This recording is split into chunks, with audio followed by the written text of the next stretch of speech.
The security guard's hands moved with practiced efficiency, dumping the contents of her purse across the metal table like she was searching for contraband. Lipstick, reading glasses, loose change, and then something that made his face go completely white. A small leather wallet fell open, revealing an official identification card with an eagle emblem and words that changed everything. United States Supreme Court Justice. Before we jump back in, tell us where you're tuning in from, and if this story touches you, make sure you're subscribed, because tomorrow, I've saved something extra special for you. Marcus Webb froze, his hands still hovering over the scattered belongings. Behind him, his supervisor Tony Castellanos stepped closer to get a better look, and the color drained from his face too. The woman standing before them, Dr. Mariana Mary Washington, didn't raise her voice. She didn't demand apologies or threaten lawsuits. She simply stood there in her navy blazer and pearl earrings, watching them realize exactly who they had just humiliated in front of a crowded federal building lobby. "Ma'am, Marcus started, but Mary held up one hand, a single quiet gesture that somehow commanded more authority than any shouting could have managed. The 37 people in the lobby had all turned to watch. Some were pulling out phones. Others were whispering. A few government employees who recognized her face had their mouths hanging open in disbelief. "Finish what you started," Mary said calmly.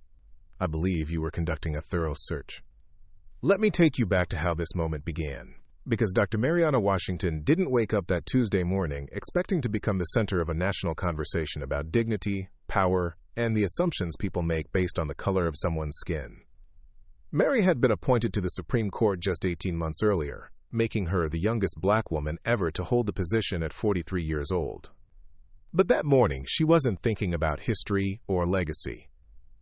She was thinking about her 7-year-old nephew, David, who had been staying with her for the past month while his mother, Mary's sister Carmen, recovered from surgery. David had been having nightmares lately. Not about monsters or scary movies, but about something much more real and frightening for a young black boy growing up in Washington, D.C. He'd seen a video on his tablet, one that had slipped past the parental controls, showing a black man being roughly handled by police during a traffic stop. Ever since then, David had been asking questions that broke Mary's heart. Questions like, "Aunt Mary, do the police not like people who look like us? And will they be mean to me when I grow up?" Mary had spent the previous evening trying to explain concepts that no child should have to understand. She'd told him about fairness, about standing up for what's right, about how sometimes adults make mistakes, but that doesn't mean you stop believing in justice.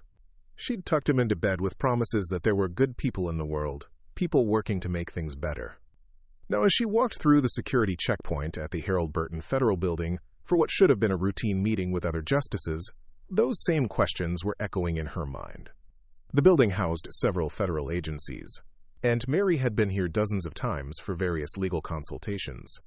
She knew the drill, knew the security protocols, knew most of the regular staff by name. But Marcus Webb was new. He'd been on the job for exactly 3 weeks, and he'd been told by his training supervisor to be extra vigilant, to watch for anything suspicious, to never let his guard down. What his training hadn't included was any real discussion about unconscious bias or the assumptions that could turn a routine security check into something much more problematic. Mary approached the metal detector just like any other visitor. She placed her purse in the gray plastic bin, walked through the scanner, and waited on the other side as her belongings went through the X-ray machine. The machine beeped. Nothing unusual there. X-ray machines in federal buildings were sensitive, and they beeped for everything from car keys to cell phone chargers. Marcus pulled her purse out and set it on the inspection table. Standard procedure, he opened it and began looking through the contents with his flashlight. Also standard procedure. But then something shifted. Maybe it was the way he started handling her things more roughly than necessary. Maybe it was the tone in his voice when he asked, "What's this?" while holding up her prescription medication bottle. Maybe it was the way he seemed to be taking longer with her bag than he had with the 3 white visitors who'd gone through just before her. "That's my medication," Mary replied politely. She showed him the prescription label with her name clearly visible. But instead of moving on, Marcus called over his supervisor. Tony Castellano had been working in federal building security for 8 years.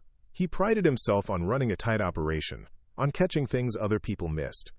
When Marcus waved him over, Tony assumed there was a legitimate security concern, but what he saw was a well-dressed black woman standing patiently while Marcus continued to search through her personal belongings with increasing intensity. "Problem here?" Tony asked. "She's got a lot of electronics," Marcus said, pulling out Mary's tablet, her phone, and a small digital recorder she used for taking notes during meetings. "And this medication says it's prescribed, but I want to verify." Mary felt something shift inside her chest. A familiar tightness that came from recognizing a situation she'd hoped she'd never have to face in a professional setting. "The medication is clearly labeled with my name and my doctor's information," she said calmly. "All of those electronics are standard items that have already been cleared by your X-ray machine." But Tony was already nodding at Marcus, encouraging him to continue the search. "Better safe than sorry," he muttered, loud enough for the growing crowd of onlookers to hear. "We've had issues before with people trying to bring in things they shouldn't have." That's when Mary understood what was really happening. This wasn't about security protocols or suspicious items. This was about a black woman in a federal building being treated as inherently suspicious, inherently threatening, inherently worthy of extra scrutiny simply because of how she looked. The line behind her was getting longer. A young intern from the State Department shifted nervously from foot to foot. An elderly man in a veteran's cap cleared his throat impatiently. A group of law students on a tour whispered among themselves, some of them recording with their phones. Marcus began removing every single item from her purse and laying them out on the metal table. Her wallet, her house keys, her car keys, her reading glasses, a pack of gum, some loose receipts, a small packet of tissues, her phone charger, a pen, a small notebook, and finally, the leather ID holder that contained her Supreme Court credentials. He opened the wallet first, examining her driver's license with unusual care. "This address is current?" he asked. "Yes," Mary replied. "What's your business here today?" "I have a meeting with other federal judges regarding upcoming case procedures." Marcus and Tony exchanged a look. There was skepticism in their eyes, as if they couldn't quite believe that this woman belonged in a meeting with federal judges. As if the idea of her having legitimate business in this building was somehow questionable. "Can you provide documentation of this meeting?" Tony asked. Mary's jaw tightened slightly. She'd been in this building dozens of times. She'd never been asked for meeting documentation before. She'd never been subjected to this level of scrutiny. But she reached into her blazer pocket and pulled out her phone, scrolling to the email confirmation for the judicial conference that had been scheduled for 10:30 that morning. Tony barely glanced at the screen. "Could be fake," he said to Marcus, as if Mary wasn't standing right there. "People can fake emails pretty easily these days." That's when Marcus picked up the small leather ID holder. He opened it casually, expecting to find another driver's license or maybe a work badge from some mid-level government agency. Instead, he found himself staring at an official United States Supreme Court Justice identification card, complete with Mary's photograph, her full title, and the distinctive eagle seal that marked her as one of the 9 most powerful judicial officers in the country. The seconds that followed felt like hours. Marcus blinked hard, as if the card might change if he looked at it differently. Tony leaned in closer, his mouth opening slightly as he read the words, "Associate Justice," printed in bold letters beneath Mary's name. Around them, the lobby had gone quiet. The law students had stopped whispering. The veteran with the cap had stepped closer to see what was happening. Even the security guards at the other checkpoints had paused their work to look over. Mary stood perfectly still, watching the realization dawn on their faces. She could have spoken up earlier. She could have mentioned her position the moment the extra scrutiny began. But she'd wanted to see how far it would go. She'd wanted to understand exactly what it felt like to be treated as suspicious, simply for existing in a space where others had decided she didn't belong. Now, as Marcus and Tony stared at her credentials in shocked silence, Mary made a decision that would ripple through the federal law enforcement community and spark conversations about racial profiling in secure government facilities across the country. She didn't demand immediate apologies. She didn't threaten their jobs. She didn't raise her voice or lose her composure. Instead, she did something that would prove far more powerful than any angry outburst could have been. "I'd like to speak with your shift supervisor," she said quietly. "And I'd like a complete report of today's security procedures to be filed and copied to the Department of Homeland Security Oversight Division." Marcus's hands were shaking now as he tried to carefully place her belongings back in her purse. But Mary held up that same hand again, stopping him. "Leave everything exactly as it is," she said. "I want photos of this entire search documented before anything is moved." The shift supervisor's name was Lieutenant Colonel Rachel Brennan, a 28-year veteran of military police who had transitioned to federal building security 5 years earlier. She prided herself on running the most efficient security operation in the D.C. Federal District. Her team had never had a major incident, never missed a threat, never failed an inspection. But as she walked across the marble floor of the Harold Burton Federal Building lobby that Tuesday morning, she could sense that her perfect record was about to be tested. The call had come through her radio with an urgency that immediately caught her attention. "Code Yellow at Checkpoint 3, the supervisor requested immediately." Code Yellow meant a situation requiring administrative intervention, but not immediate danger. Usually, it involved disputed items, medical emergencies, or uncooperative visitors. It definitely didn't usually involve crowds of people standing around with their phones out, recording whatever was happening. Preparing and narrating the story took us a lot of time, so if you are enjoying it, subscribe to our channel. It means a lot to us. Now, back to the story. Rachel's first glimpse of the scene told her this wasn't a standard Code Yellow. She saw Marcus Webb standing rigid as a statue, his face pale and sweating despite the building's aggressive air conditioning. Tony Castellano was shifting his weight from foot to foot, looking like he wanted to disappear into the floor. And standing calmly at the center of it all was a black woman in professional attire, her personal belongings spread across the inspection table like evidence at a crime scene. But it was the small leather credential case in Marcus's trembling hand that made Rachel's stomach drop. Even from 15 feet away, she could see the distinctive eagle seal. She'd been in federal law enforcement long enough to recognize Supreme Court credentials when she saw them. "Lieutenant Colonel Brennan," the woman said, before Rachel even had a chance to introduce herself. Her voice was steady, professional, and carried the kind of quiet authority that came from years of commanding courtrooms. "I believe we need to have a conversation about your security protocols." Rachel approached slowly, her mind racing through protocols, procedures, and potential career-ending scenarios. She'd dealt with VIPs before.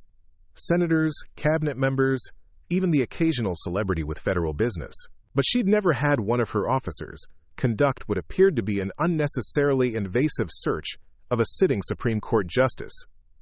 "Your Honor," Rachel said, using the proper form of address as she reached the table. "I'm Lieutenant Colonel Brennan, shift supervisor. I apologize for any inconvenience, but I'm sure we can resolve this quickly." Mary Washington looked at her with eyes that seemed to see everything. "I'm not interested in quick resolutions, Lieutenant Colonel. I'm interested in understanding how your security procedures led to this moment." Rachel glanced at the scattered contents of Mary's purse, then at the growing crowd of onlookers. Several federal employees had recognized Justice Washington and were watching with expressions of shock and disbelief. A group of visiting law students was recording everything on their phones. She could already imagine the headlines. "Supreme Court Justice subjected to discriminatory search," or "Racial profiling in federal building goes viral."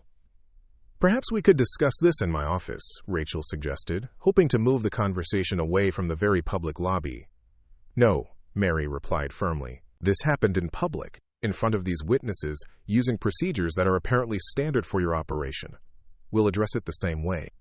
Marcus finally found his voice, though it came out as barely more than a whisper. "Your Honor, I didn't know. I was just following protocol."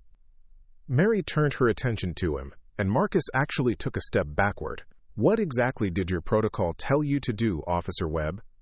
To check bags thoroughly, to look for suspicious items, to verify identities when necessary." "And what made my identity require verification?" The question hung in the air like smoke. Marcus opened his mouth, then closed it. He looked to Tony for help, but Tony was staring at his shoes. Rachel realized she was watching her officer come face to face with the uncomfortable truth about his own assumptions. There was a lot of electronics and the medication and," Marcus trailed off, clearly recognizing how weak his explanations sounded. "Officer Webb," Mary said, her voice taking on the tone she used when questioning attorneys during oral arguments. "How many people went through this checkpoint before me this morning?" I don't know exactly. Estimate. Maybe 15 or 20. And how many of those people carried electronics? Marcus swallowed hard, most of them. How many carried prescription medication? A few. How many of those people did you ask to provide documentation for their meetings? Silence. How many of those people had every single item in their bag removed and displayed publicly? The silence stretched longer. By now, the crowd had grown to include several dozen people. Federal employees heading to meetings had stopped to watch. Visitors waiting to go through other checkpoints were craning their necks to see what was happening. A maintenance worker had paused his floor cleaning to observe. Even the security guards at the other stations had abandoned their posts to witness the scene. Dr. Patricia Holbrook, a federal prosecutor who had argued cases before Justice Washington, pushed through the crowd. "Your Honor," she said, her voice filled with concern and confusion, "is everything all right?" Mary turned to acknowledge her. "Good morning, Dr. Holbrook. I'm having an educational conversation with the security team about their procedures." Doctor? Holbrook looked at the scene, at the scattered belongings, at the obvious discomfort of the security officers, and her expression hardened. She'd been a federal prosecutor for 12 years, specializing in civil rights cases.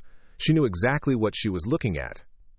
"This is unacceptable," Dr. Holbrook said, directing her words to Lieutenant Colonel Brennan.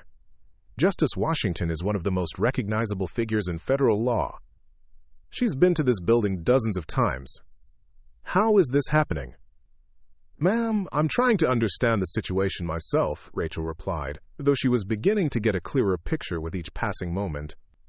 That's when Tony Castellano made his crucial mistake. Perhaps feeling defensive, perhaps trying to justify the search, he spoke up. "Look, we treat everyone the same here. Rich, poor, black, white, doesn't matter. If something seems off, we check it out. That's our job." The phrase "if something seems off" created a ripple effect through the crowd.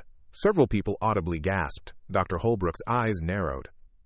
And Justice Washington's expression shifted from calm patience to something much more focused. "Officer Castellano," Mary said, "what exactly seemed off about my presence here?"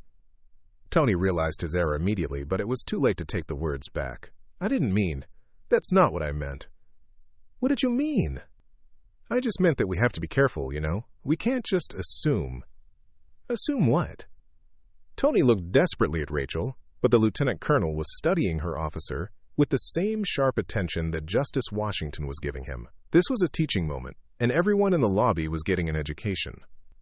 "Officer Castellano," Rachel said, her voice carrying military authority, "please explain your reasoning for supporting the extended search of Justice Washington's belongings." The crowd pressed closer. Several people had their phones out, recording. A young woman who appeared to be a reporter was typing furiously on her phone, likely live tweeting the confrontation. Tony's face was red now, sweat beading on his forehead. Sometimes people try to... Look, we've had issues before with people who don't belong here trying to get in." "People who don't belong here," Mary repeated slowly. "Can you elaborate on what makes someone appear to not belong in a federal building?" It was a question that cut to the heart of everything. The assumption that a well-dressed black woman couldn't possibly have legitimate business in a federal building. The unconscious bias that labeled her as suspicious before she'd even spoken. The systemic thinking that treated her presence as something to be questioned rather than respected. Dr. Holbrook pulled out her own phone and began recording. "For the record," she announced loudly enough for everyone to hear, "this is Dr. Patricia Holbrook, Senior Federal Prosecutor, Eastern District. The time is 10:47 a.m. Tuesday, September 12th. I am witnessing what appears to be discriminatory treatment of Supreme Court Justice Mariana Washington by federal building security." Her announcement sent another wave through the crowd. Those who hadn't recognized Justice Washington before were now staring with wide eyes. The law students were practically vibrating with excitement and outrage. A custodial worker whispered to his colleague, "That's really her? That's Justice Washington?" Marcus looked like he might faint. The full weight of what he'd done was settling on him like a heavy coat. He'd just subjected one of the most powerful judicial figures in the country to the kind of scrutiny typically reserved for suspected criminals. And he'd done it based on assumptions that he was now being forced to examine in front of dozens of witnesses. Rachel Brennan's military training kicked in. She recognized a crisis situation that required immediate damage control, but she also recognized something more important. This was a moment that demanded accountability, not just public relations. "Justice Washington," she said formally, "on behalf of the Federal Security Division, I want to acknowledge that the treatment you've received appears to have exceeded our standard protocols. I request permission to conduct a formal review of this incident." Mary studied her for a long moment. "Lieutenant Colonel, I'm not interested in reviews that disappear into administrative files. I'm interested in understanding how this happened and ensuring it doesn't happen to others." "Others?" Rachel asked. "Do you think this was the first time someone was subjected to additional scrutiny based on assumptions about whether they belonged here? Do you think I'm the only person who's been treated as suspicious for existing while black in a federal space?" The question created an uncomfortable silence. Because everyone in that lobby knew the answer, even if they'd never had to think about it before. Dr. Holbrook stepped forward. "Justice Washington raises an important point. As someone who prosecutes civil rights violations, I can tell you that what we've witnessed here today follows a pattern that's been documented in federal facilities across the country." A young man in the crowd, dressed in a suit that marked him as probably a low-level government employee, spoke up. "I come through this checkpoint every day. I carry the same laptop, same phone, same everything. I've never had my bag emptied like that." An older black woman, apparently visiting for Social Security business, nodded vigorously. "They made me take off my shoes last week. Told me it was random, but I watched 6 white people go through before me, and none of them had to take off their shoes." Suddenly, the lobby had become an impromptu forum on racial profiling and federal security. People were sharing experiences, comparing treatment, recognizing patterns they'd previously dismissed as coincidence or bad luck. Justice Washington listened to each story with the same careful attention she gave to oral arguments. When the sharing-in seemed to wind down, she turned back to Lieutenant Colonel Brennan. "This is bigger than one incident," she said. "This is about institutional practices that need to be examined. I want a complete review of your security procedures, statistical analysis of search patterns, and training records for all personnel." Rachel nodded. "Yes, Your Honor. We'll begin immediately. And I want it done transparently, with community oversight and regular public reporting." That's when Marcus Webb, who had been standing silent and miserable throughout the entire exchange, finally spoke up with something that surprised everyone. "Your Honor," he said quietly, "I want to know why I did this too." Marcus Webb's unexpected statement hung in the air like a confession waiting to be heard. The young security officer had gone from defensive to genuinely confused about his own actions, and that shift changed everything about the conversation happening in the federal building lobby. Justice Washington studied him with the same penetrating gaze she used when evaluating complex constitutional arguments. There was something in his tone, a genuine bewilderment that suggested he truly didn't understand why he had treated her differently from every other visitor that morning.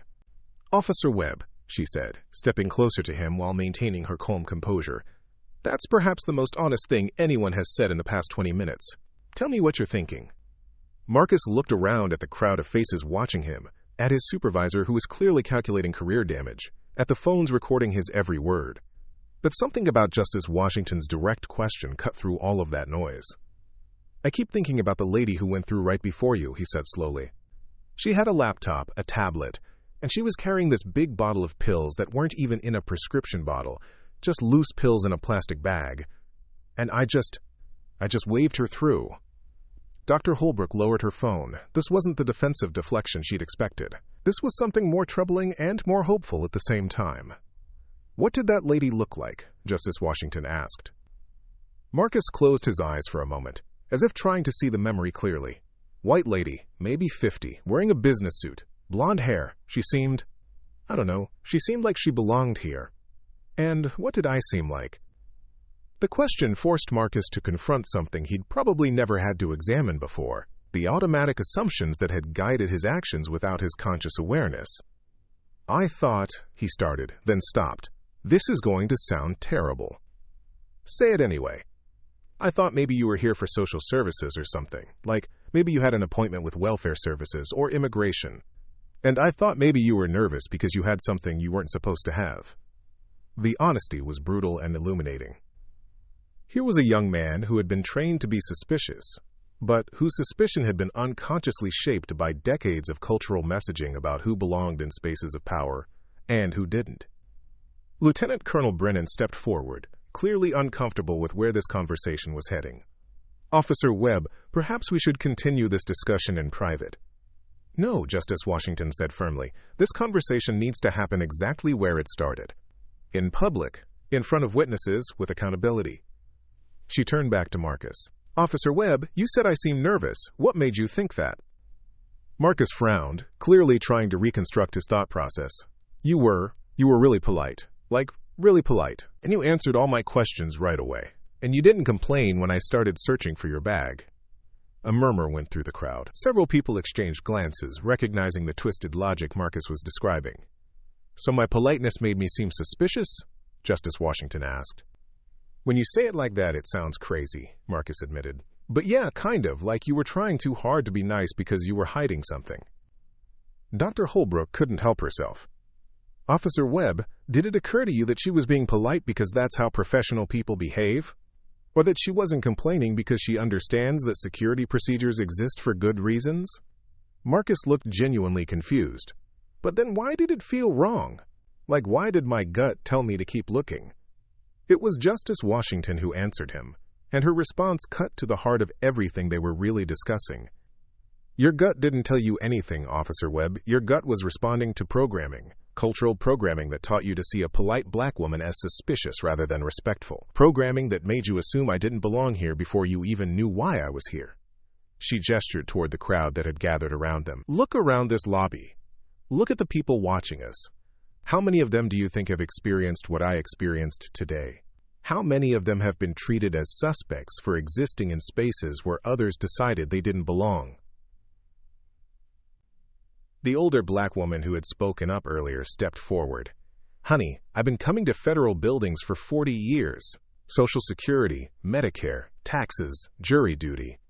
And I have never, not once, walked through security without getting some kind of extra attention. Extra questions, extra searches, extra something. A young black man in a military uniform nodded. I'm active duty Navy. I have clearance that lets me into secure facilities most people can't even dream of seeing. But I still get stopped, questioned, searched more often than my white colleagues. And when I complain, they tell me I'm being oversensitive. Stories began flowing from the crowd. A Latina lawyer described being asked 3 times to verify her bar association membership during a courthouse visit. An elderly black man talked about being followed by security guards at the federal courthouse, even though he was there to attend his grandson's naturalization ceremony as a new citizen. Justice Washington listened to each story, and Marcus Webb listened too. His face was going through a series of expressions as he heard pattern after pattern of differential treatment that mirrored exactly what he'd done to Justice Washington. I never thought about it, he said quietly. I never realized I was doing that. And that's the problem, Dr. Holbrook interjected. These decisions are being made unconsciously by people who would probably describe themselves as fair and unbiased. But the impact is the same regardless of intent. Tony Castellano, who had been notably quiet since his earlier misstep, finally spoke up again. Look, we can't be expected to know every important person who walks through that door. We're just doing our jobs. Justice Washington turned her attention to him, and her expression shifted. The patience she'd shown with Marcus Webb's genuine confusion was replaced by something sharper when faced with Tony's defensive deflection. Mr. Castellano, you're absolutely right. You can't be expected to recognize every important person, but you can be expected to treat every person with the same basic level of respect and dignity.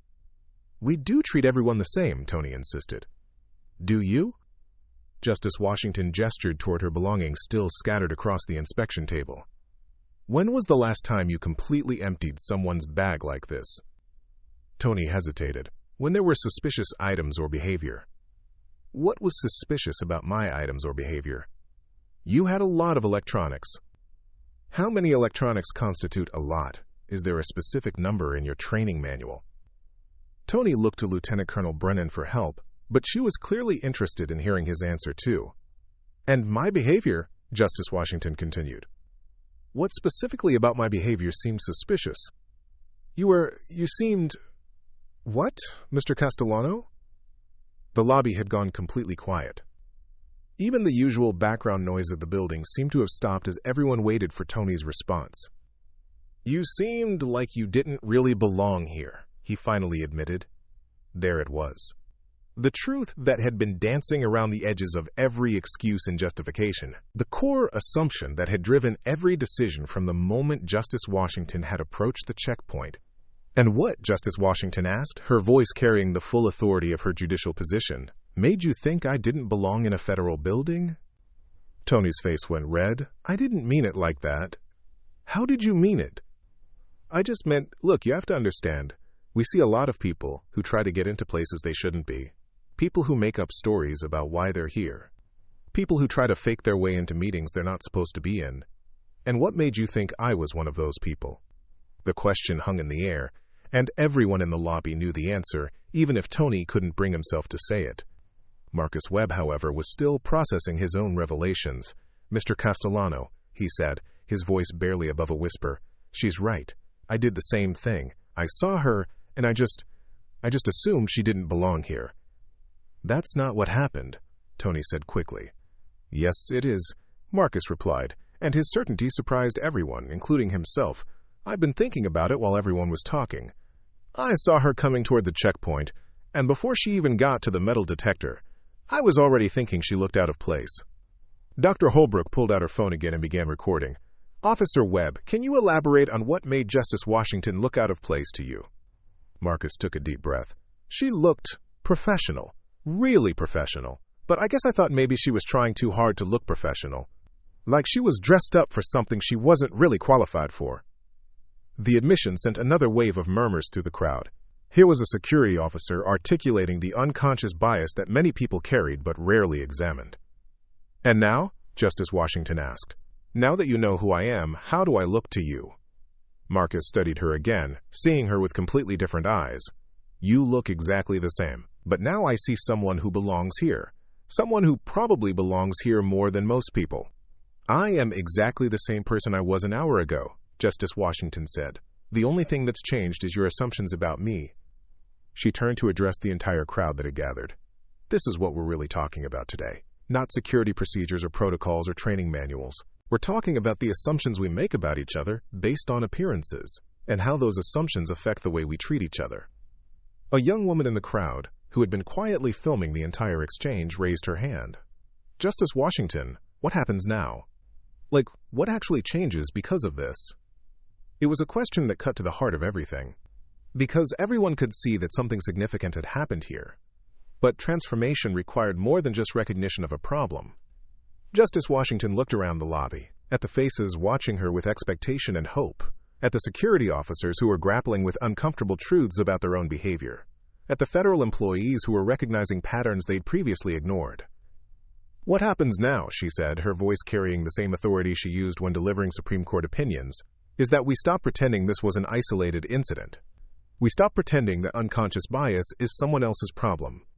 And we start doing the real work of creating systems that treat every person with dignity, regardless of what assumptions we might make about them."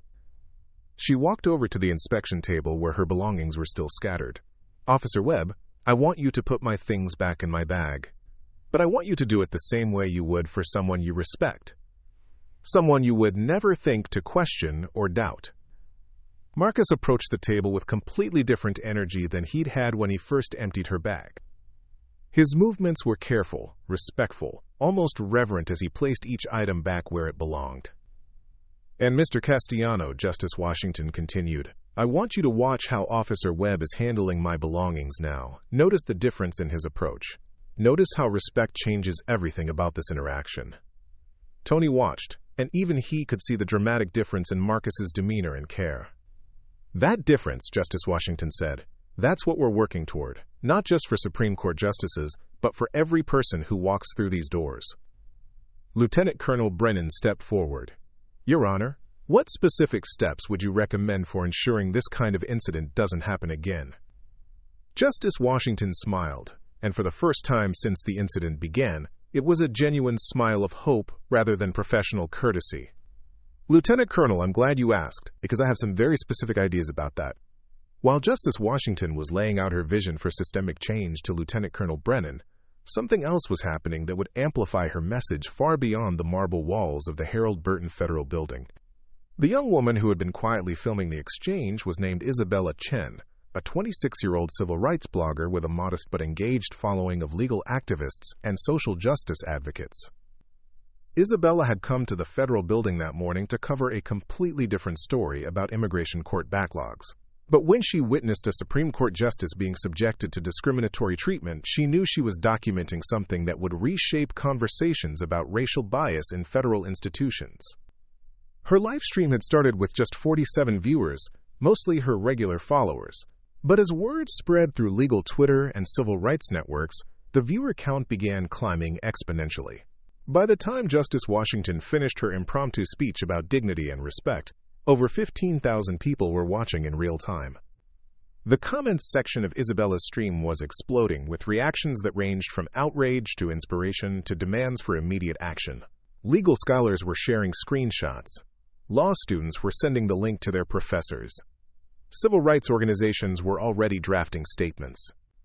But the real viral explosion began when Dr. Patricia Holbrook, who had been recording portions of the encounter on her own phone, posted a carefully edited 2-minute clip to her professional Twitter account. As a federal prosecutor with significant credibility in legal circles, her post carried weight that transformed the story from social media chatter into mainstream news. Her tweet was simple but powerful. Just witnessed Supreme Court Justice Mariana Washington subjected to discriminatory security screening at a federal building. Her response was a masterclass in grace, dignity, and educational leadership. This is what accountability looks like. #JusticeForAll.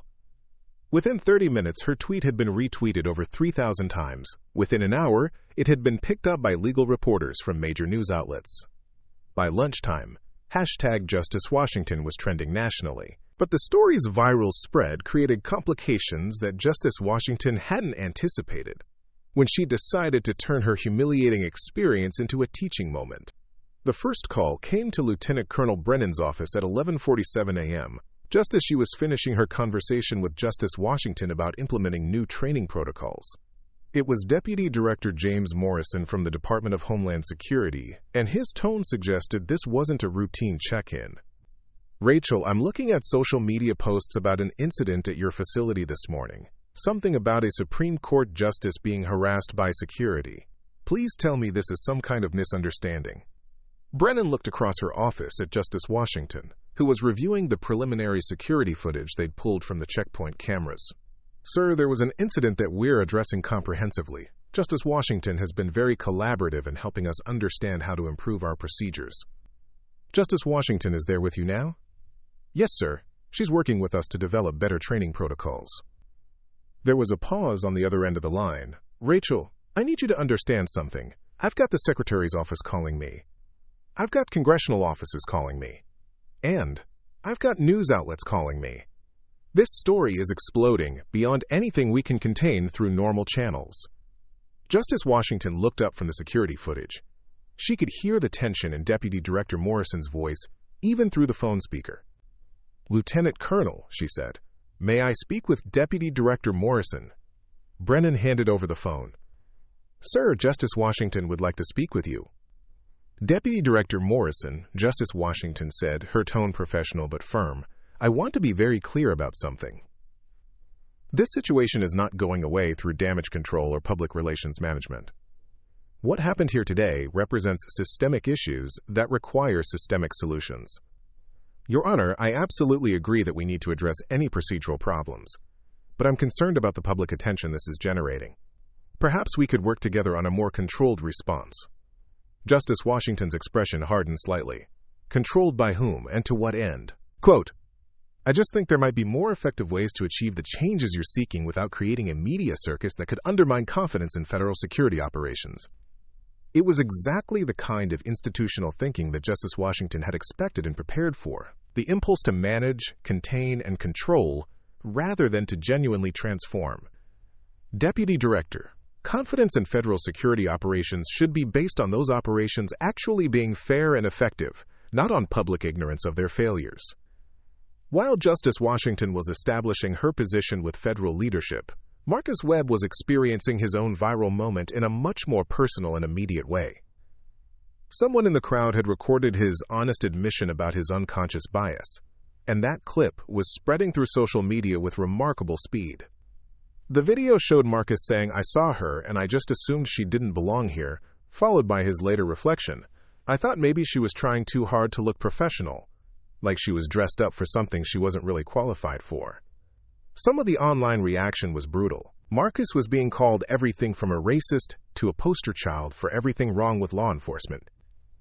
His personal social media accounts were being flooded with angry messages. Someone had already identified him by name and posted his work schedule online. But there was another stream of reaction that was more surprising and more hopeful. Hundreds of people were sharing their own stories of unconscious bias, times when they had made assumptions about others based on appearance, or times when they had been the victims of such assumptions. A particularly powerful thread was started by Dr. Angela Roberts, a prominent black physician who shared her own experience of being questioned when she showed up to treat patients in the emergency room where she worked. "The security guard asked if I was lost and needed directions to the clinic," she wrote. "I've been an attending physician there for 8 years." Her thread collected dozens of similar stories from professionals who had been assumed to be in the wrong place, asking the wrong questions, seeking access to spaces where others had decided they didn't belong. What made Marcus's clip particularly powerful was not just his admission of bias, but his genuine confusion about his own thought processes. The video captured someone discovering their own unconscious programming in real time, and that vulnerability resonated with viewers who recognized similar patterns in their own thinking. By 2 p.m., Marcus's phone was ringing constantly. News producers wanted interviews. Advocacy groups wanted statements. His union representative was calling with advice about managing the media attention. But the call that mattered most came from Justice Washington herself. "Officer Webb, this is Justice Washington. I wanted to check on how you're handling the attention this situation is generating." Marcus was sitting in his car in the federal building parking garage, trying to avoid the reporters who had started gathering near the main entrance. "Your Honor, I'm honestly pretty overwhelmed. I never thought something like this would happen." "The media attention or the self-discovery?" "Both, I guess. I keep thinking about what I said, about assuming you didn't belong there, and I keep wondering how many other times I've done that without even realizing it." Justice Washington's voice softened slightly. "That's exactly the kind of thinking that can lead to real change, Marcus. But I'm calling because I want to make sure you understand that this attention, both positive and negative, is part of a larger conversation that's bigger than any individual. I've been reading some of the comments about me online. Some people are really angry. They're angry about a system that's failed them repeatedly. You became a symbol of that system, but you also became a symbol of the possibility for growth and change. How you handle this moment will determine which symbol you remain." Marcus was quiet for a long moment. "What should I do?" "Keep learning, keep questioning your assumptions, and consider whether you want to be part of the solution going forward." While Marcus was processing his unexpected role in a national conversation, Tony Castellano was having a very different experience with the viral attention. Unlike Marcus, who had shown genuine remorse and willingness to examine his behavior, Tony had continued to defend his actions, even as evidence mounted that those actions were problematic. Someone had recorded his insistence that we treat everyone the same, followed immediately by his admission that Justice Washington seemed like she didn't really belong here. The contrast between his claimed colorblindness and his obvious bias was stark and damaging. Tony's social media presence, which included several posts that could generously be described as politically inflammatory, was being scrutinized by online investigators. Screenshots of his Facebook posts about law and order and his complaints about political correctness were being shared alongside the video of his interaction with Justice Washington. By late afternoon, #Tony Castellano was trending separately from the main Justice Washington story, and not in a way that suggested public support for his position. The Security Officers Union issued a statement distancing themselves from Tony's comments while supporting Marcus's apparent willingness to learn and grow. It was a careful piece of political navigation that acknowledged the complexity of the situation while protecting the organization's credibility. But the most significant development came at 4:30 p.m. when Senator Elizabeth Harrison, chair of the Senate Judiciary Committee, announced that she would be calling hearings on racial bias in federal security operations. The treatment of Justice Washington is unacceptable, but it's also symptomatic of broader systemic issues that require congressional oversight, Senator Harrison said in a press conference. "We will be examining policies, training procedures, and accountability mechanisms across all federal security operations." The announcement transformed the story from a viral moment into a political event with real policy implications. Justice Washington's decision to address the situation publicly, rather than through private channels, had created space for legislative action that might not have existed otherwise. At 5 p.m., Justice Washington held an impromptu press conference on the steps of the federal building. The crowd of reporters was significantly larger than the crowd of witnesses who had gathered in the lobby that morning. But her message was consistent. "Today's incident was not about me personally," she said, standing confidently before a forest of microphones and cameras. "It was about institutional practices that affect thousands of people who don't have the privilege of Supreme Court credentials to protect them." A reporter from CNN raised her hand. "Justice Washington, some critics are saying that you could have resolved this situation quietly, rather than creating a public spectacle. How do you respond to that?" Justice Washington smiled slightly. "The spectacle was created the moment federal security officers decided to subject me to discriminatory treatment. I simply chose not to be quiet about it." What do you hope to accomplish with the attention this story is receiving? Real change in how federal institutions interact with the American people. Training that addresses unconscious bias. Accountability measures that ensure equal treatment regardless of race, ethnicity, or perceived social status. And recognition that dignity is not a privilege to be earned but a right to be respected. Another reporter called out, "Justice Washington, you've praised Officer Webb for his honesty about his unconscious bias. Do you think he should face disciplinary action?" "I think Officer Webb should face education, training, and the opportunity to become part of the solution. Punishment without learning accomplishes nothing. Growth with accountability accomplishes everything."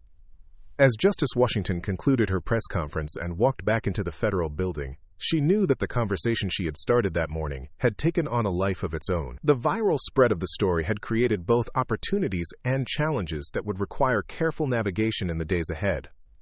But for now, she was satisfied that the message was clear. The demand for dignity and equal treatment was not negotiable, and institutional change was not optional. The real test would come in whether the attention and outrage could be transformed into sustainable reforms that would prevent future incidents and create genuinely equitable treatment for all Americans interacting with their federal government. 3 days after the federal building incident, Justice Washington was sitting in her chambers at the Supreme Court when her clerk, Jonathan Martinez, knocked on her door with an expression that suggested bad news was incoming. "Justice Washington, you need to see this," he said, holding up his tablet. "The Department of Homeland Security just released their preliminary findings about Tuesday's incident." Justice Washington accepted the tablet and began reading the official report. With each paragraph, her expression grew more focused and determined. The report acknowledged, quote, "procedural irregularities" and, quote, "communication breakdowns," but carefully avoided any mention of racial bias or discriminatory treatment. It characterized the incident as a misunderstanding between well-intentioned security personnel and a distinguished visitor. Most troubling was the report's conclusion that while improvements could be made to visitor recognition protocols, the security officers had, quote, "acted within the bounds of their training and discretionary authority." "They're trying to make this disappear," Jonathan observed.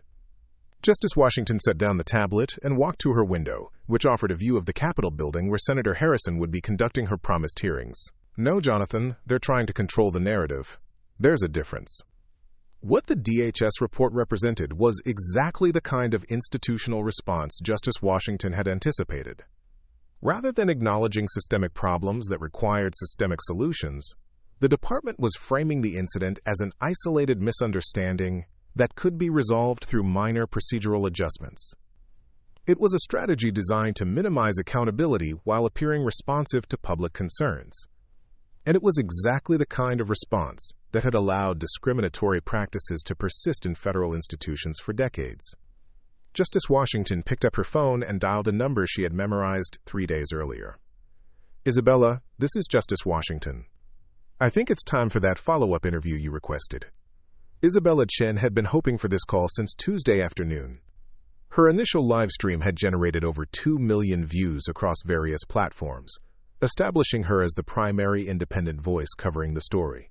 Major news networks were now reaching out to her for commentary, and her follower count had exploded from several thousand to over 100,000. But more importantly, Isabella had used her platform to amplify the voices of other people who had experienced similar treatment in federal facilities. Her comment sections had become repositories of stories that painted a clear picture of systemic bias in government security operations. Justice Washington, I've been hoping you'd call. The DHS report is already getting pushback online. People aren't buying the misunderstanding narrative. Good, Justice Washington replied, because I have some additional information that I think your audience would find interesting. They arranged to meet at Isabella's small studio space, a converted warehouse in Northwest D.C., that she shared with several other independent media creators. Justice Washington's decision to grant her first extended interview to an independent journalist rather than a major network was itself a strategic choice that sent a clear message about who she trusted to tell this story accurately. When Justice Washington arrived at the studio that Thursday evening, she brought with her a folder of documents that would transform the conversation from a single incident to a pattern of institutional dysfunction. Isabella, what I'm about to share with you represents 3 days of research conducted by my law clerks into federal security incident reports, discrimination complaints, and training records. The picture that emerges is significantly more troubling than one bad morning at a checkpoint. Isabella set up her cameras while Justice Washington organized the documents on the small table between them. The justice had traded her formal judicial robes for a simple black blazer, but her presence still commanded the small studio space. We live in 5, 4, 3. Isabella counted down with her fingers, then addressed her camera. I'm Isabella Chen, and I'm here with Supreme Court Justice Mariana Washington for an exclusive follow-up to Tuesday's incident at the Harold Burton Federal Building. Justice Washington, the Department of Homeland Security released their report today. What's your response? Justice Washington looked directly into the camera with the same steady gaze she used when delivering Supreme Court opinions. The DHS report represents exactly the kind of institutional thinking that allows discriminatory practices to continue unchallenged. By characterizing systematic bias as isolated misunderstandings, they ensure that nothing meaningful changes. She opened the folder and pulled out the first document. In the past 18 months, there have been 47 formal complaints filed against security operations at federal buildings in the D.C. area alone. 31 of those complaints were filed by people of color. 28 involved allegations of differential treatment based on appearance or perceived social status. Isabella leaned forward. Those numbers suggest a clear pattern. They suggest more than a pattern. They suggest institutional failure. Justice Washington pulled out another document. This is the training manual currently used for federal security personnel. It includes extensive sections on threat detection and suspicious behavior identification, but it includes exactly 3 paragraphs on unconscious bias, and those paragraphs were added only last year after a lawsuit settlement. The interview continued for 45 minutes with Justice Washington methodically presenting evidence that the Tuesday incident was part of a much larger systemic problem. She discussed statistical disparities in search rates, differences in treatment protocols, and gaps in accountability mechanisms. But the most powerful moment came when Isabella asked about Marcus Webb's response to the incident. Officer Webb demonstrated something that gives me hope, Justice Washington said. When confronted with evidence of his unconscious bias, he didn't become defensive or make excuses. He expressed genuine confusion about his own thought processes and genuine desire to understand them better. That's the starting point for real change. And Officer Castellano? Justice Washington's expression became more serious. Mr. Castellano's response represents the other path available when people are confronted with evidence of bias, denial, deflection, and defensiveness. That path leads nowhere productive. Unknown to Justice Washington and Isabella, their live interview was being watched by over 300,000 people, including several individuals who would play crucial roles in the events that followed. In his apartment in Virginia, Marcus Webb was watching on his laptop while taking notes in a spiral notebook.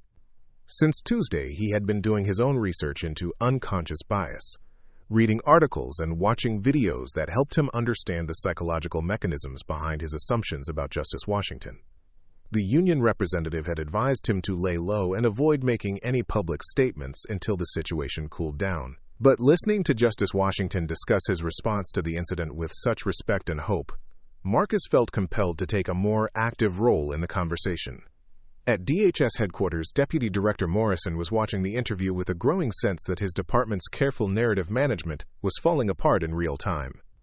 Justice Washington's methodical presentation of evidence was devastating to the quote, isolated incident story they had tried to construct.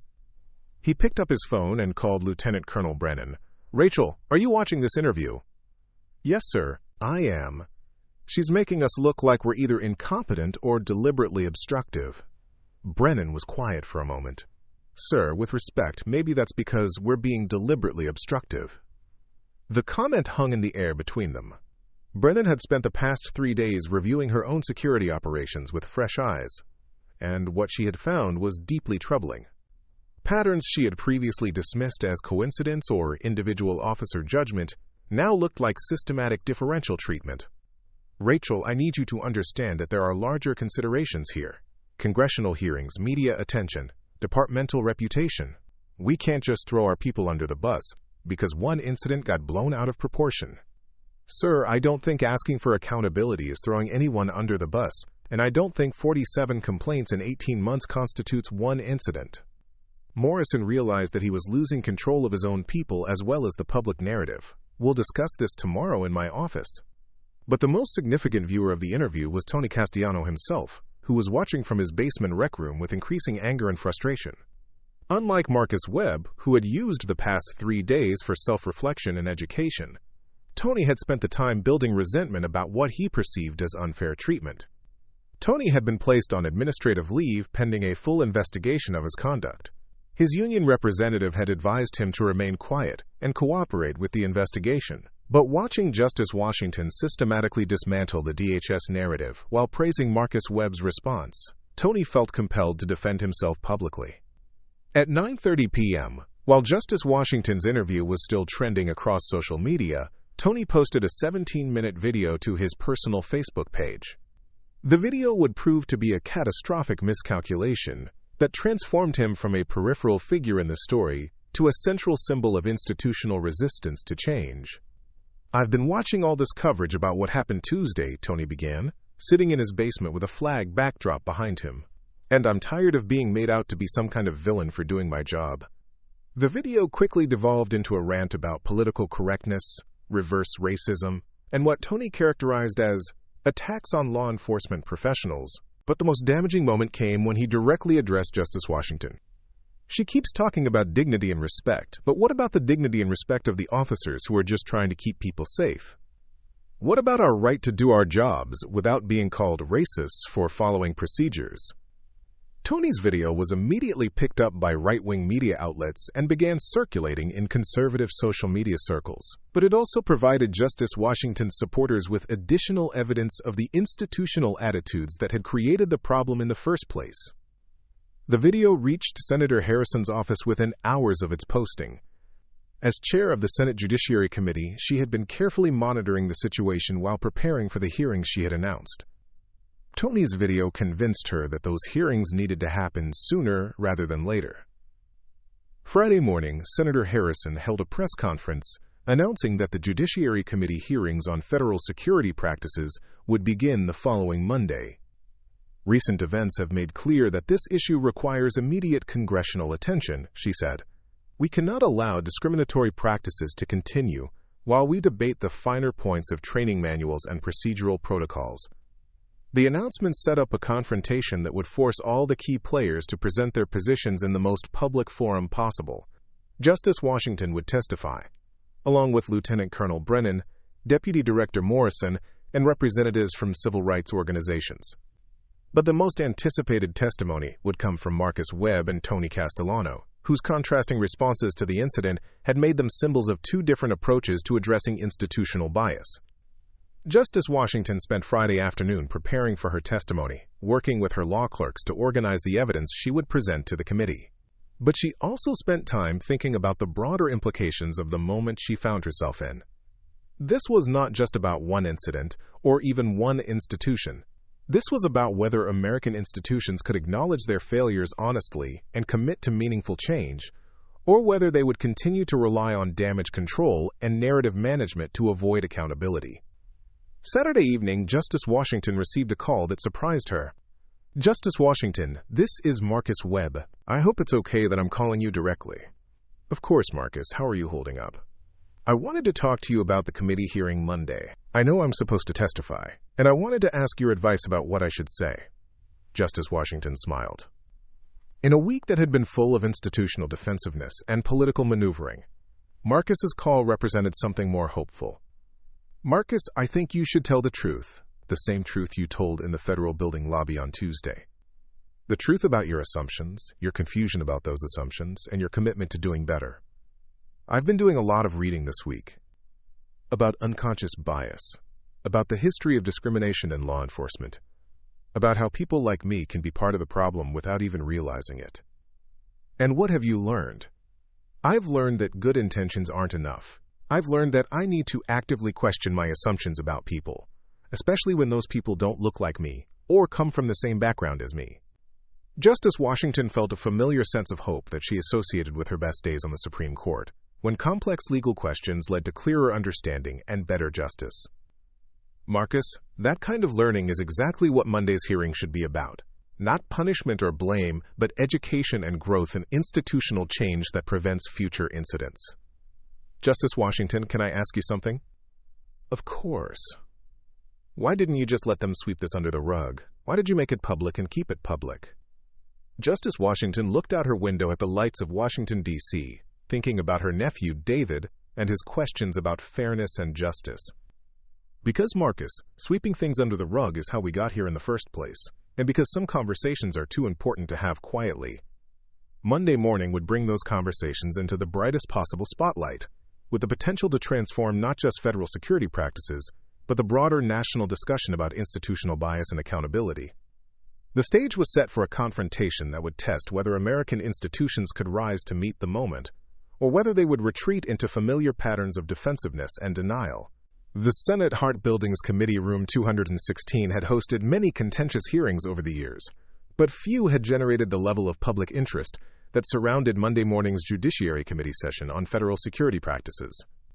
By 8 a.m., an hour before the scheduled start time, the hallways were packed with reporters, civil rights activists, federal employees, and citizens who had traveled from across the country to witness what many were calling a watershed moment for institutional accountability. Senator Elizabeth Harrison had structured the hearing with deliberate precision.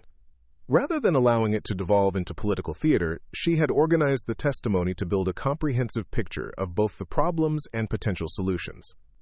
Justice Washington would testify first, establishing the factual foundation. Then Lieutenant Colonel Brennan and Deputy Director Morrison would present the institutional response. Finally, Marcus Webb and Tony Castellano would provide ground-level perspectives on how bias manifested in daily operations.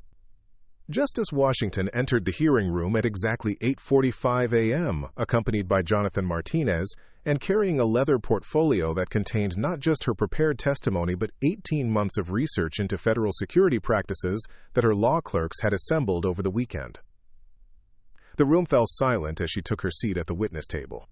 Even senators who disagreed with her judicial philosophy recognized that they were in the presence of someone who commanded respect through sheer intellectual authority and moral clarity. Senator Harrison called the hearing to order at 9 a.m. sharp. Today we examine whether federal security operations are consistent with our constitutional principles of equal protection and due process. Justice Washington, you have the floor. Justice Washington adjusted her microphone and looked directly at the committee members before beginning. Senators, what happened to me last Tuesday was not an isolated incident. It was a manifestation of institutional practices that violate the fundamental American principle that all citizens deserve equal treatment under law. She opened her portfolio and pulled out a chart that her clerks had prepared. In federal buildings across this country, Black Americans are 34% more likely to be subjected to additional screening measures than white Americans with identical security profiles. Latino Americans are 28% more likely. This disparity exists regardless of dress, documentation, or stated purpose for visiting federal facilities. Senator Robert Walsh, the ranking minority member, leaned forward. Justice Washington, those statistics could reflect legitimate security considerations rather than bias. Justice Washington was ready for the challenge. Senator Walsh, I anticipated that question. She pulled out another document. This analysis controls for all documented security factors, including metal detector alerts, suspicious items, nervous behavior, and incomplete documentation. The disparities persist even when these factors are identical across racial groups. The exchange established the tone for Justice Washington's testimony. She presented evidence methodically, anticipated objections, and responded with additional data that supported her conclusions. Over the course of 90 minutes, she built an undeniable case that federal security operations exhibited systematic bias. But the most powerful moment of her testimony came when Senator Maria Gonzalez asked about the personal impact of the incident. Justice Washington, you've presented compelling statistical evidence of institutional bias, but can you help us understand what it felt like to experience that bias personally? Justice Washington paused, and for the first time during her testimony, her professional composure gave way to something more personal. Senator Gonzalez, I have spent my entire career in institutions that were not designed for people who look like me. I have been the only black woman in countless meetings, conferences, and courtrooms. I have learned to navigate spaces where my presence is often questioned, where my qualifications are constantly scrutinized, where my authority is regularly challenged. She looked around the committee room, making eye contact with each senator. But last Tuesday was different. I wasn't being questioned as a lawyer or a judge.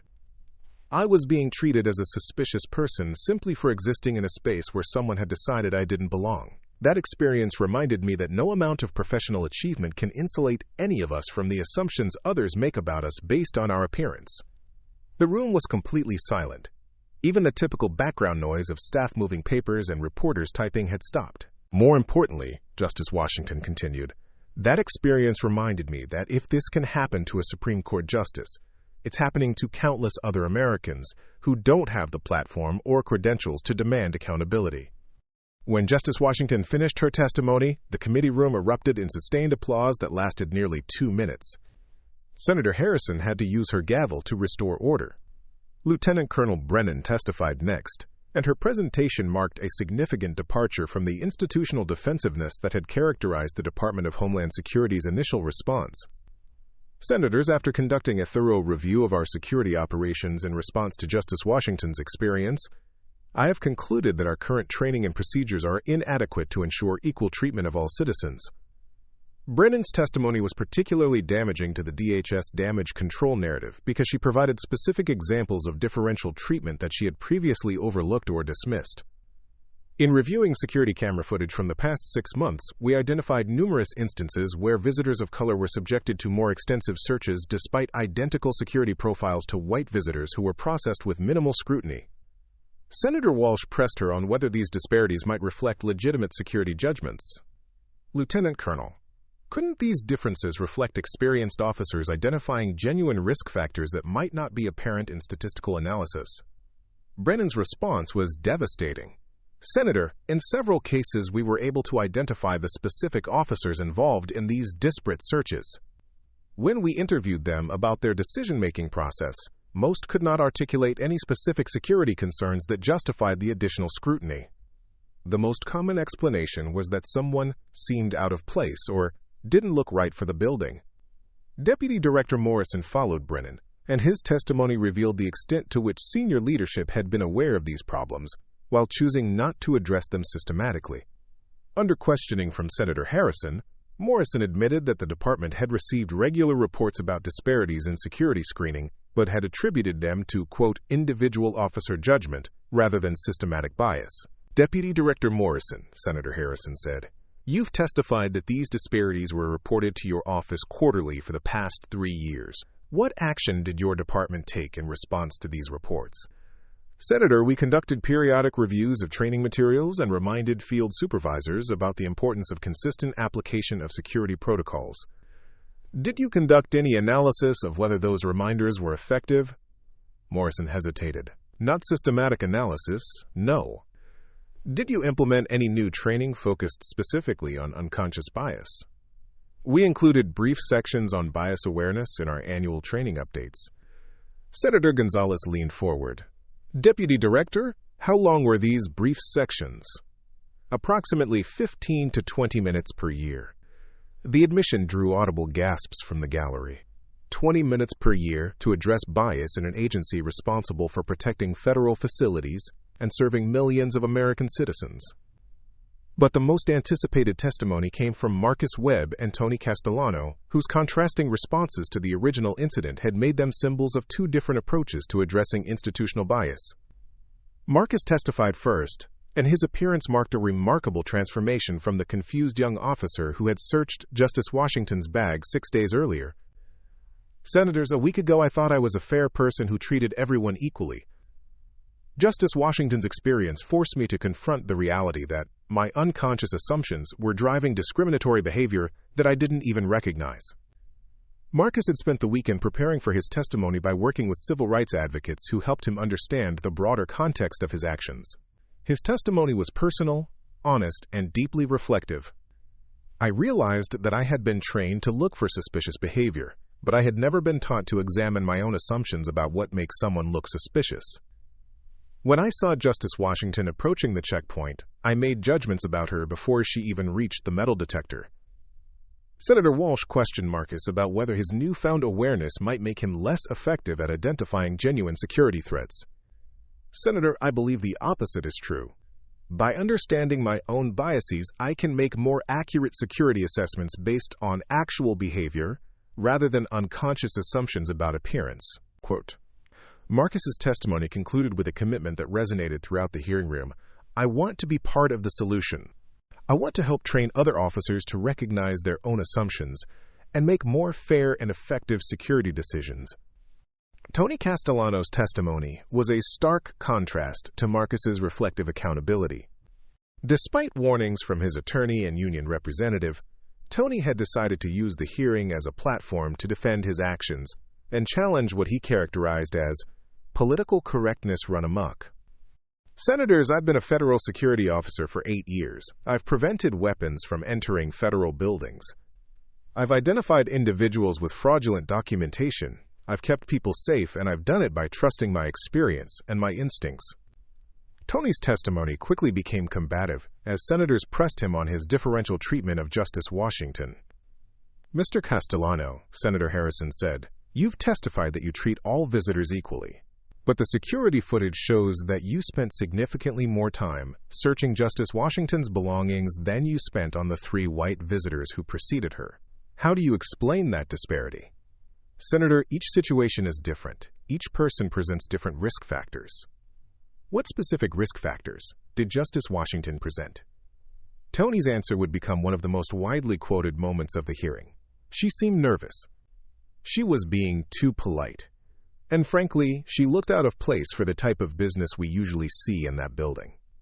The admission created an immediate stir in the committee room. Tony had essentially confessed to exactly the kind of bias-based decision-making that Justice Washington had described in her testimony. Senator Gonzalez pressed further. "Mr. Castellano, you said Justice Washington looked out of place. What did you mean by that?"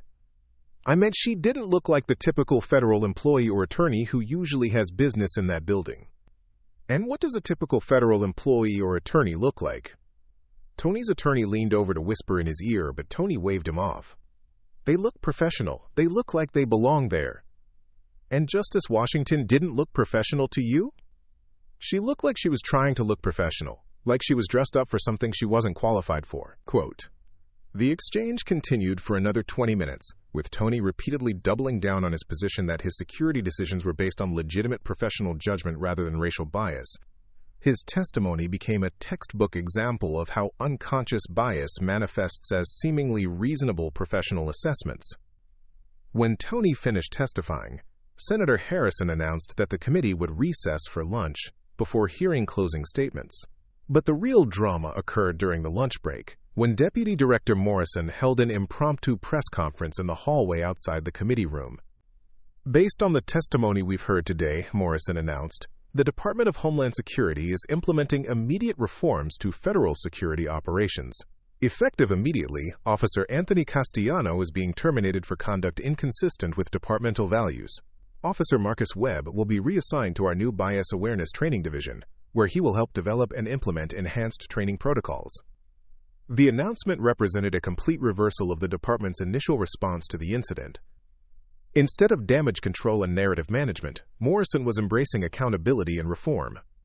But the most significant announcement came from Justice Washington herself, who used the lunch break to reveal the next phase of her response to the incident. Today's hearing has demonstrated that the problems in federal security operations are systematic and require systematic solutions, she said in a brief statement to reporters. I am announcing the creation of the Federal Equity Institute, a new organization dedicated to identifying and addressing bias in federal institutions.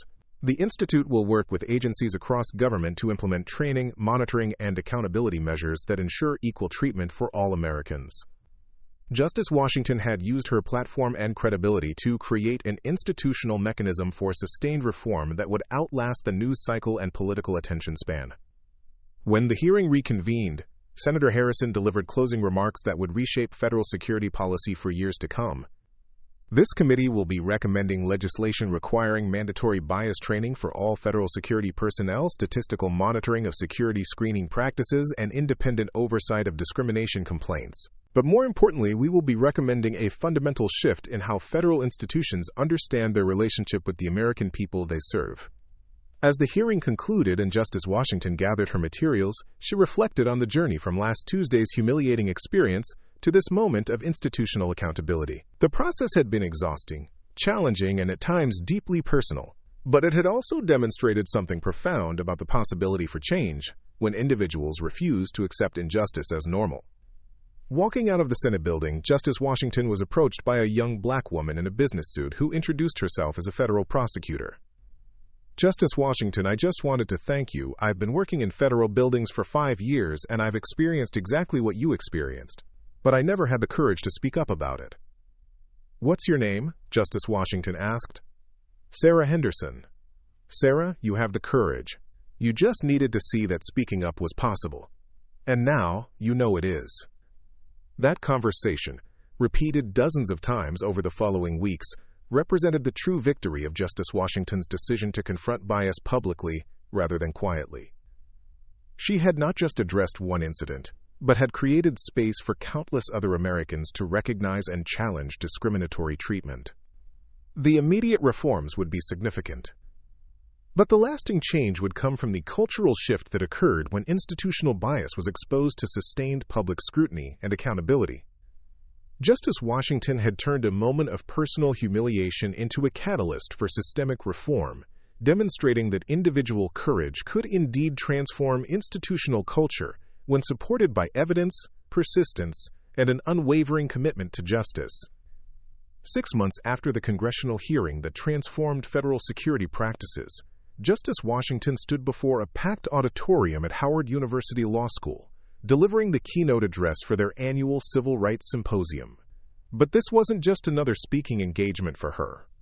It was a homecoming to the institution where she had first learned that the law could be a tool for justice, and it was an opportunity to reflect on how one moment of personal humiliation had evolved into a national movement for institutional change. The auditorium was filled with law students, professors, practicing attorneys, and civil rights advocates who had followed the story from its viral beginning to its systematic implementation across federal agencies. But Justice Washington's attention was drawn to a particular section in the front rows where several familiar faces were seated. Marcus Webb sat in the third row, wearing a suit rather than a security uniform. Beside him was Dr. Patricia Holbrook, the federal prosecutor who had first started recording the incident in the federal building lobby. 3 rows back, Isabella Chen was setting up a small camera to live-stream portions of the speech to her now massive following of civil rights advocates.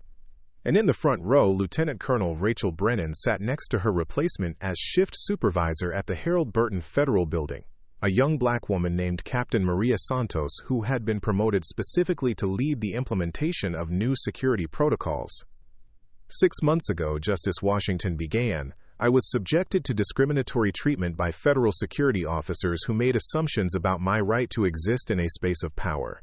Today I want to talk about what we've learned from that experience and what it tells us about the possibility for meaningful institutional change in America.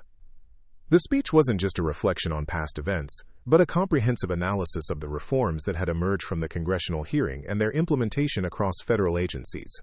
Justice Washington had spent the previous months working closely with the Federal Equity Institute she had founded, monitoring the rollout of new training programs, accountability measures, and statistical tracking systems. The data we've collected over the past 6 months tells a remarkable story, she continued, pulling up a presentation slide behind her.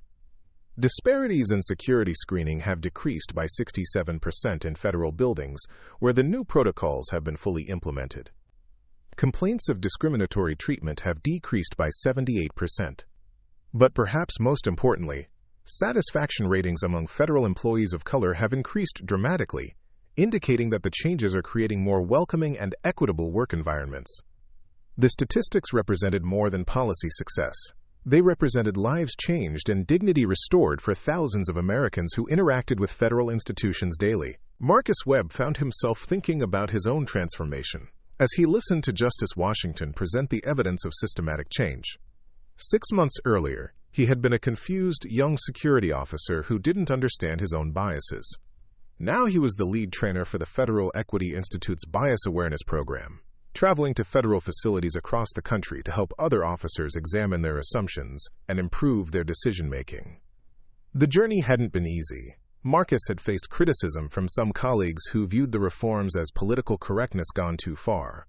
He had received hate mail from people who saw his willingness to acknowledge bias as betrayal of law enforcement. But he had also received hundreds of messages from officers who thanked him for helping them understand patterns in their own behavior that they had never previously recognized.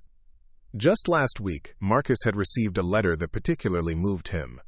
It came from a Hispanic federal employee in Arizona who wrote, "Before the new training, I dreaded going through security at my own workplace because I knew I would be subjected to extra scrutiny every single day. Now, for the first time in 5 years, I can focus on my job instead of worrying about whether I'll be treated with suspicion for existing in my own office building." As Justice Washington continued her speech, she shifted focus to the broader implications of the reforms beyond federal security operations. The changes we've implemented in federal buildings are important, but they're also a model for transformation that can be applied across institutional settings: universities, corporations, healthcare systems, financial institutions.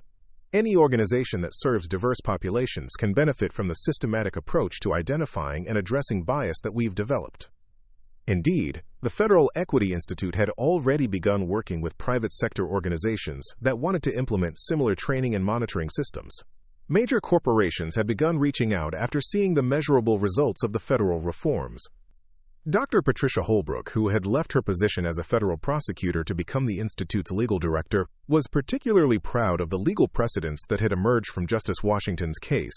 3 federal courts had cited the congressional hearing testimony in rulings that expanded protections against discriminatory treatment in government facilities. But Holbrook was most excited about the pipeline of young lawyers who were now choosing to specialize in institutional bias law, inspired by Justice Washington's example of using legal expertise to create systematic change rather than just winning individual cases. Isabella Chen, meanwhile, had used her platform to document the implementation of reforms across the country. Her followers had become a distributed network of accountability advocates, reporting on their experiences with federal security and holding agencies accountable for maintaining the new standards. Her most recent series of reports had focused on the ripple effects of the reforms in local and state government facilities, where many jurisdictions had voluntarily adopted similar protocols after seeing the federal results. "What we've learned," Isabella had written in her most recent analysis, "is that transparency and accountability create upward spirals of improvement. When institutions know they're being monitored, and when employees know they have recourse for discriminatory treatment, behavior changes quickly and significantly." Justice Washington's speech at Howard included a segment that surprised many in the audience, a detailed discussion of what had happened to Tony Castellano after his termination from federal service. "Some people have asked me whether I feel vindicated by Mr. Castellano's dismissal," she said. "The answer is no. Individual punishment without institutional change accomplishes nothing. Individual punishment with institutional change accomplishes everything." What Justice Washington didn't mention, but what several people in the audience knew, was that she had personally intervened to ensure that Tony Castellano received job placement assistance and bias training, rather than simply being blacklisted from future employment. Tony had initially resisted the training, viewing it as punishment disguised as education. But after several months of working with counselors who specialized in helping people recognize and address unconscious bias, he had begun to understand the impact of his assumptions on others. Tony now worked as a private security guard at a shopping mall in suburban Virginia. It wasn't the prestigious federal position he had lost, but it was honest work, and he approached it with a completely different understanding of his responsibilities and biases. Just last month, Tony had written a letter to Justice Washington that included an apology and a reflection on his own growth. I realize now that what I called professional judgment was really just my own prejudices dressed up as security expertise, he had written. I'm grateful that losing my job led to gaining some wisdom about myself and others. Justice Washington had not responded to the letter, but she had shared it with the Federal Equity Institute's training team as an example of how even the most resistant individuals could change when provided with appropriate education and support.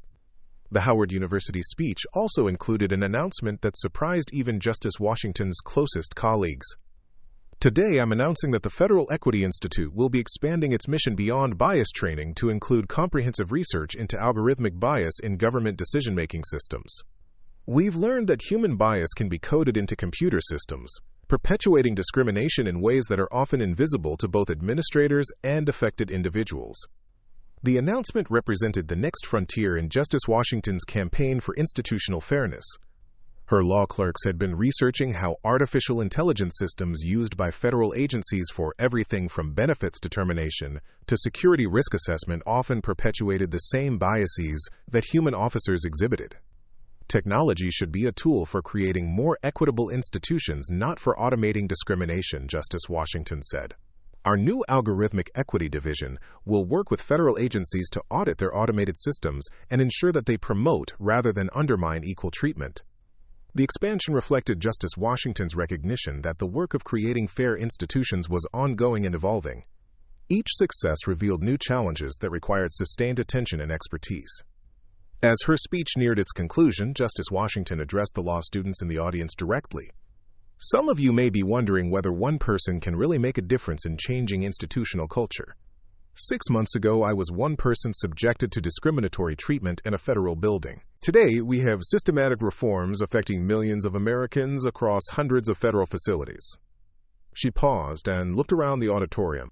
But the real change didn't come from me alone. It came from Marcus Webb's willingness to examine his own assumptions. It came from Rachel Brennan's commitment to acknowledging institutional failures. It came from Isabella Chen's platform amplifying voices that needed to be heard. It came from congressional leaders who chose accountability over political convenience.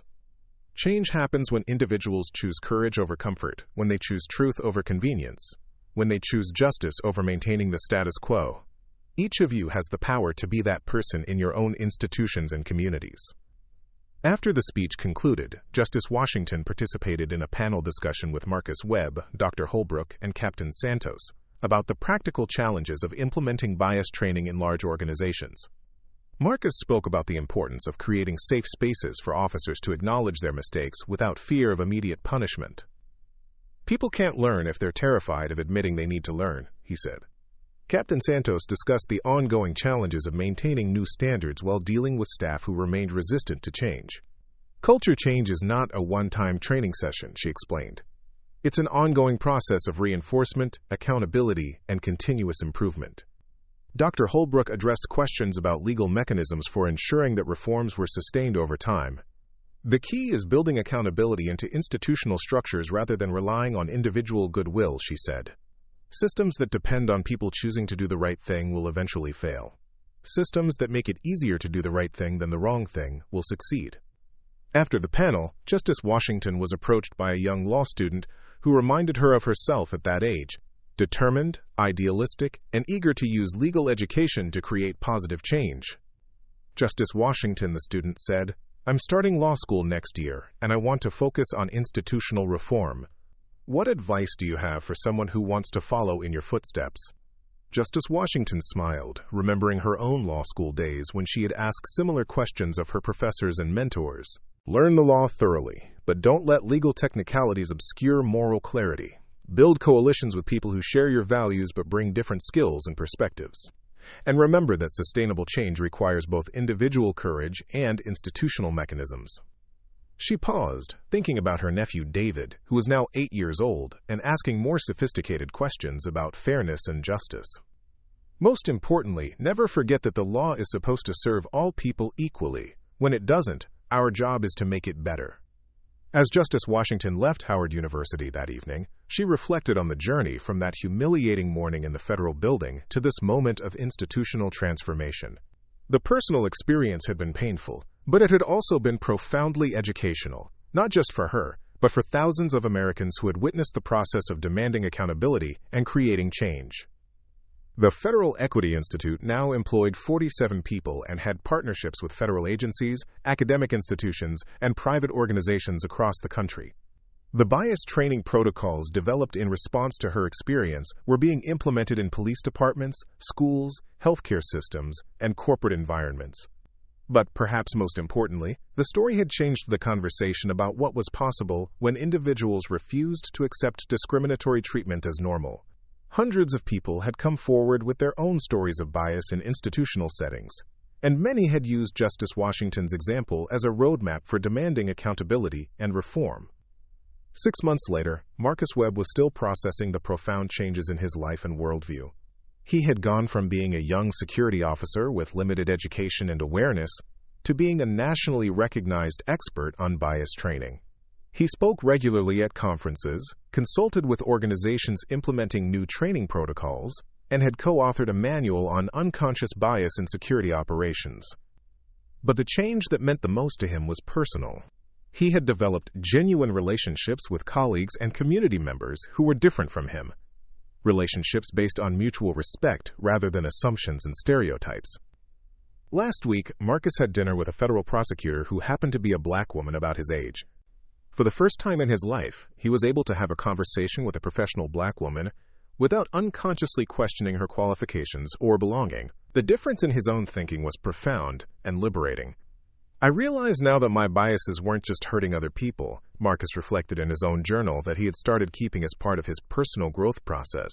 They were limiting my own ability to connect with people, to learn from people, to be part of a more diverse and interesting world. Meanwhile, Tony Castellano was working his evening shift at the shopping mall, approaching his security responsibilities with humility and awareness that would have been impossible 6 months earlier. He had learned to question his first impressions, to distinguish between genuine security concerns and bias-based assumptions, and to treat every person with the respect that he now understood was both a professional requirement and a moral obligation. Tony still struggled sometimes with his old patterns of thinking, but he now had tools for recognizing those patterns and choosing different responses.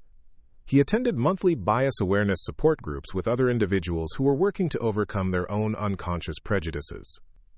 Isabella Chen continued documenting the implementation of reforms and their impact on real people's lives.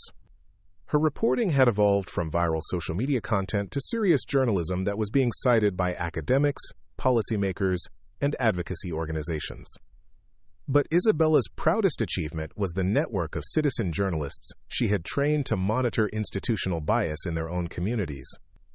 These volunteer reporters were creating accountability pressure that extended far beyond federal facilities to local government, schools, healthcare systems, and private businesses. Dr. Patricia Holbrook had found her legal career transformed by her decision to document and support Justice Washington's case. As legal director of the Federal Equity Institute, she was working on the cutting edge of civil rights law, developing new strategies for addressing institutional bias through both litigation and policy reform. The work was challenging and often frustrating, but Holbrook felt more professionally fulfilled than she had in years of traditional prosecution work. She was building legal frameworks that would protect future generations from the kind of discriminatory treatment that Justice Washington had experienced. Lieutenant Colonel Rachel Brennan had been promoted to Regional Director for Federal Security Operations, a position that allowed her to oversee bias training implementation across multiple states. Her military background in logistics and systematic thinking had proven invaluable in scaling reforms across large, complex bureaucratic systems. Brennan took particular pride in the statistical improvements they had documented. The data showed clear, measurable progress in creating more equitable treatment across federal facilities. But she also knew that maintaining those improvements would require ongoing vigilance and commitment. As Justice Washington returned to her chambers at the Supreme Court that night, she found a handwritten note on her desk from her nephew David, who was now 8 years old and had been following the news coverage of her work with the Federal Equity Institute. Aunt Mary, the note read in careful second-grade handwriting, I saw you on TV talking about fairness. I'm proud of you for helping people be nice to each other. When I grow up, I want to help people too. Justice Washington smiled as she read the note, remembering their conversation nearly 7 months earlier about whether police and security guards were mean to people who looked like them. David's questions had been part of what motivated her to address the federal building incident publicly rather than quietly. Now David was seeing that adults could work together to solve problems and create fairer systems. He was learning that individual courage could lead to institutional change, and that justice was something that people had to actively create rather than simply hope for. Justice Washington placed David's note in her desk drawer next to copies of the Federal Bias Training Manual, statistical reports showing improved equity and security screening, and letters from Americans across the country who had been inspired to demand better treatment in their own institutional encounters. 6 months after a humiliating experience at a federal building security checkpoint, Justice Washington had created a legacy of institutional reform that would protect countless Americans from similar treatment. But more importantly, she had demonstrated that individual dignity was worth defending publicly, that institutional bias could be addressed systematically, and that one person's courage to speak truth could indeed change the world. The work was far from finished. There were still agencies to reform, systems to audit, and minds to change. But the foundation had been laid for a more equitable future, built on the principle that every American deserved to be treated with dignity and respect in the institutions that served them. Justice Washington turned off her office lights and headed home, knowing that tomorrow would bring new challenges and new opportunities to expand the circle of justice and equality that had begun with one woman's refusal to accept discriminatory treatment as normal. The story that had started with assumptions, bias, and humiliation had become a story of education, accountability, and hope. And that transformation represented the very best of what America could be when its institutions lived up to their highest ideals. Up next, you've got 2 more standout stories right on your screen. If this one hits the mark, you won't want to pass these up. Just click and check them out. And don't forget to subscribe and turn on the notification bell so you don't miss any upload from us.